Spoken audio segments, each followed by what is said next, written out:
ہندوستان نے ہمارے مساجد کو نشانہ بنایا ہے، مدارس کو نشانہ بنایا ہے، اور میں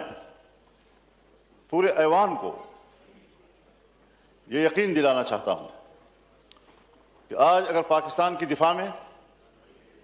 صف اول پر پہلے مورچے میں اگر کوئی لڑ رہا ہے یا لڑنے کا عزم رکھتا ہے تو وہ آپ کے دینی مدرسے کا نوجوان ہے،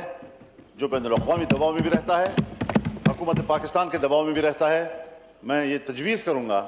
کہ اس تصادم کا سلسلہ اب ختم ہونا چاہیے، اور مدارس کے حوالے سے جو کمٹمنٹس آپ نے کی ہیں، جو قانون سازی آپ نے کی ہے، میری گفتگو کو محض سیاسی بات نہ سمجھی جائے، بلکہ حقیقی معنوں میں یہ ایک سنجیدہ سوال ہے جو آپ کے لیے بھی ہے، آپ نے بھی اس کو طے کرنا ہے، گورنمنٹ نے بھی اس کو طے کرنا ہے، اور دنیا کو دکھانا ہے کہ ہم ایک ہیں۔ اگر میں ملکی مفاد میں اور ملکی دفاع میں آپ کے ساتھ ایک صف میں کھڑا ہوں تو پھر آپ کو بھی میرے ساتھ ایک صف میں کھڑا ہونا ہوگا۔ تعاون وہ دو طرفہ معاونت کا نام ہے، یک طرفہ معاونت کا نام نہیں ہے۔ ہم اپنے تعاون اور شانہ بشانہ لڑنے کا اعلان کر چکے ہیں، پتہ نہیں آپ دینی مدارس کو کب اپنے پاکستانی سمجھیں گے اور کب پاکستانی کے طور پر آپ ان کے ساتھ روش اختیار کریں گے۔